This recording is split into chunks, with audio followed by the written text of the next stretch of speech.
Okay, this is your PSA to drink water.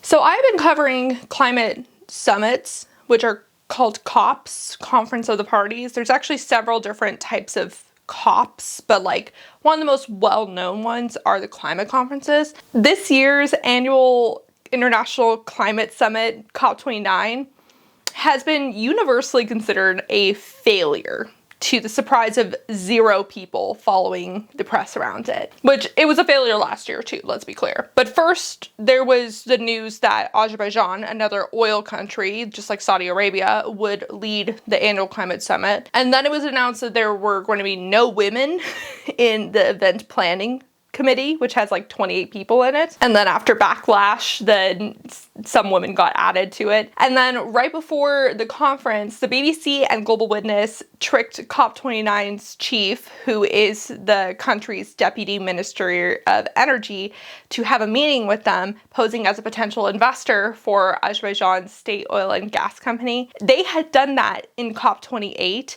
with the Saudi Arabia chief. So it's hilarious that he also took the bait and was recorded making deals in favor of fossil fuels. Like, they're shameless. Speaking of Saudi Arabia, they and other fossil fuel countries continued to make backdoor deals selling their fossil fuels during the conference. Also, at the start of the conference, the COP29 chief called fossil fuels a gift from God. All of this on top of the fact that the historically largest global emitter, the United States, just elected a climate denier. Haven't heard. They don't even talk about the environment anymore. You know why? Mike is saying, don't talk about it now. No, it's one of the great scams of all time. You know why they don't talk about it? Because people aren't buying it anymore. And this conference was just, it was doomed to fail. So I'm not going to make a video this year talking about everything that happened in this conference, because here are the things that are the only takeaways. 1, that the global tourism industry agreed to look at their climate impact. And 2, that rich countries promised to increase their yearly allocation to help developing countries transition to clean energy from $1 billion a year to $3 billion a year. Now that might actually sound like a really big deal, but they only scrounged up the $100 billion a year like 2 years late of that original promise. So they've only done it like twice.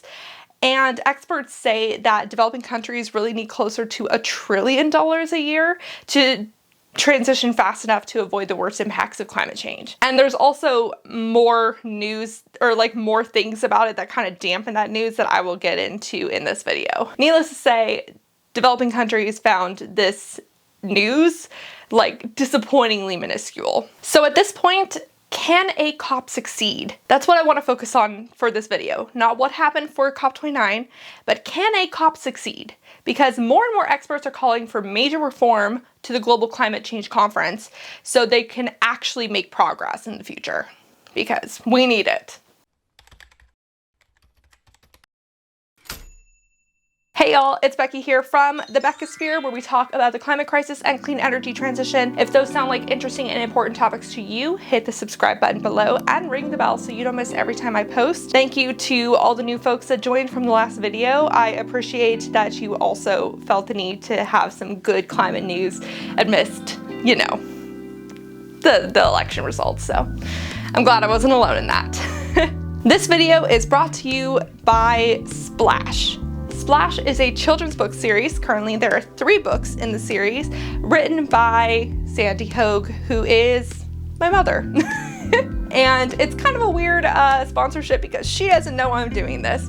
But if you guys have any kids that are between the age of 8 and 12 in your life that are passionate about scientific discovery and the ocean, definitely check out these book series. They would make a great gift for the holiday season. This book series is about 2 families that travel up the West Coast exploring different elements having to do with marine conservation and ocean science in general. And it stars like the kids in the families, specifically the main kid, who her nickname is Splash. I love these books. I think my mom has done a fantastic job with it. She does her own illustrations in the books, and then has a professional do like the front covers, which I think are beautiful. And they even have some terminology and games and stuff in the back to help kids better understand the concepts in the book. If you have any interest in it, please check out the link in the description below to buy the first book in the series. Now, let's go ahead and dive into how experts recommend that the Global Climate Summit should be reformed if there is any chance of it being productive again. Let's first talk about the sheer size of the event. COP29 was the second most attended climate conference in its history, with 83,000 attendees. The largest was last year's conference in Saudi Arabia at 85,000 attendees. That's an insane number of people compared with the 30,000 that attended the 2015 COP15 in Paris. You know, the climate conference where the Paris Climate Accord was signed. Now you might think, isn't that a good thing? It means that more people are paying attention to the conference and therefore the climate crisis, right? Well, it's kind of turning this whole thing into a spectacle more than a productive meeting. Not to mention, it means that there's way more private jets and planes emitting greenhouse gases to get to the conference. And even though there's more people attending in general, scientific institutions, poor countries, island nations, and indigenous groups still lack proper representation. All of those groups combined still had less representation at the conference than fossil fuel companies. That's very backwards. Now, obviously, not all of these people are at the actual negotiating table. There's actually really three parts of the conference: the negotiations themselves, the summit, and the expo.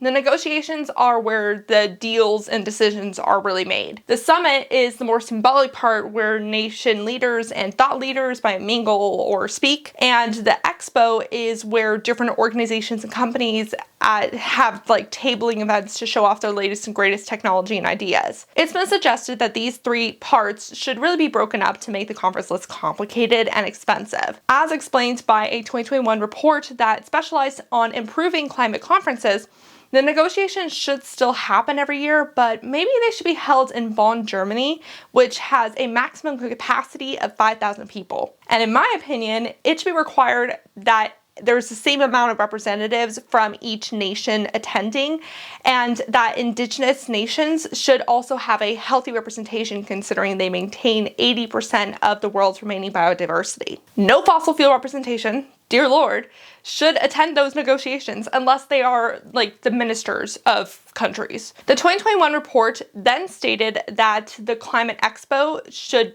then be held in different places each year, and then the Climate Summit should only be held during years where big decisions or goals are made or met. For example, COP30 that will be held in Belém, Brazil, would actually be a good year for a summit because it's the year that every country has to present their nationally determined contributions, or NDCs. NDCs are essentially updated promises by countries on how much they plan to reduce emissions and by when and how they're going to do it. Streamlining the process was echoed in an open letter to all the COP member states. Executive Secretary of the UN Framework Convention on Climate Change, Simon Steele, and UN Secretary General Antonio Guterres. Quote, with a global policy map fully developed, COP must shift away from negotiations to the delivery of concrete action. COP meetings must be transformed into smaller, more frequent, solution-driven meetings where countries report on progress, are held accountable in line with the latest science, and discuss important solutions for finance, technology, and equity. This work must be supplemented by the benchmarking of national progress using the UN GAP reports. This approach will accelerate action and allow for timely adjustments based on emerging scientific findings and changing global circumstances. The letter was penned by many former leaders, including the former holders of the positions that I mentioned before that Simon Steele and Antonio Guterres now hold. And it was also signed by many climate experts, including one of the most famous climate scientists, Dr. Katharine Hayhoe, and the author of the 2021 report that I mentioned, Benito Moller, the managing director of Oxford Climate Policy at the University of Oxford. The letter gives 7 recommendations on how the conferences can be improved, starting with creating more stringent requirements to which countries can host the climate conference. Straight up, if they do not support the transition away from fossil fuels, they should not be allowed to host the conference. I think that makes sense, don't you? Recommendation number 2 is the streamlining one that I already kind of mentioned. Recommendation 3 is to improve implementation and accountability by increasing and improving the mechanisms designed to hold countries accountable. The Paris Climate Accord is unfortunately non-binding, and there's a high unlikelihood that a binding agreement will be achieved.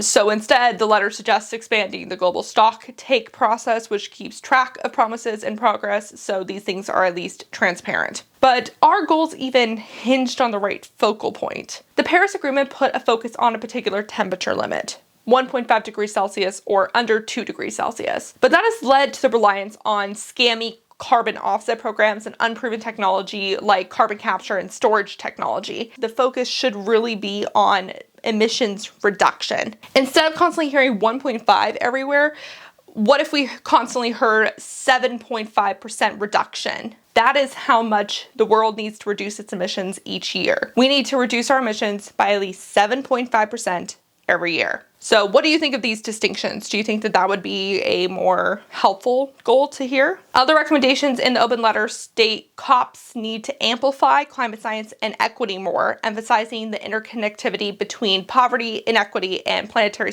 stability. Like what I said earlier, the amount of fossil fuel representatives at the conference is completely unacceptable and currently drowns out important voices. The last recommendation I want to talk about is recommendation number 4, which focuses on delivering true climate finance, meaning not loans. This was the thing that I was alluding to earlier in the video when I said that the $300 billion also had other problems with it. Most of the money provided to developing countries to transition to clean energy and prepare for a more turbulent climate future is in the form of interest-bearing loans from international banks, plunging already in debt countries into further debt to their colonizing nations usually. So it seems like those that praise the annual promise going up from 100 billion to 300 billion don't understand that fact. Besides the fact that the $300 billion isn't even enough. I know that most of it will probably be in the form of loans, which is completely unacceptable. Quote, "We need standardized definitions and criteria for what qualifies as climate finance, along with common reporting frameworks and tracking mechanisms to verify climate financing flows. All of these measures are critical for rebuilding trust and accountability and for mobilizing the necessary resources." I completely agree. These are going to be hard guidelines for wealthy countries to swallow. In the US, Congress hasn't even allowed us to really provide a proper share of the $100 billion like one time. But upping the guidelines is better than continuing with business as usual, and I hope that is something the UN and the UNFCCC recognizes too. I do worry that it will likely not be the case though, because during a recent hearing in front of the International Court of Justice, which is currently deciding, though non-binding, but deciding what responsibility different state actors have to reduce emissions, the US, China, Saudi Arabia, and Australia all consider the current system sufficient to tackle the climate crisis. Needless to say, developing nations and environmental groups were pissed at that response because oh yeah, it's working for you because y'all haven't done enough. But what do you think of these recommendations? Which one do you think would be most likely implemented? Please let me know all your thoughts below. I feel like the one that I hope, one of the most impactful ones that I hope would be implemented is having the smaller conference be in Bonn, Germany instead of the bigger conferences. I would really like to see that because I just feel like that would be more productive. But I do worry that it would not result in what I was wanting, which is that every nation would have the same level of representation. So it's now time for a fun fact about Rue. I have been keeping a very big secret from all of you and from Rue. Rue has a little sister. When I dropped off my partner for his nursing school program, we got him a kitten. Her name is Vetra.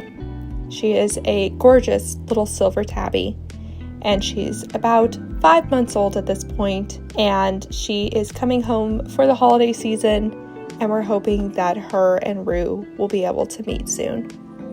So, wish us luck with that introduction, but she's a total sweetheart, and I think he's been wanting to have a playmate. That is the secret I have been keeping from all of you. Oh, I'm so sorry, but I'm so glad to share it all with you now. And that was a fun fact about Rue. Until next time, remember to talk about the climate crisis every single day and to support your local news and environmental organizations. Thank you to the people on Patreon who help support me and my fur baby Rue. A special shout out to the climate confident and courageous David H., Paul B., Phil Plasma, Dan Morton, Specker, Breezy, Deanne, Kevin Morton, SKP Joe's Coursegold, and Gary Stark. I greatly appreciate your support of $5 or more. If you would like to support the work I do, please check out the Patreon and buy me a coffee, links in the description below for reoccurring or one-time payments. Bye for now.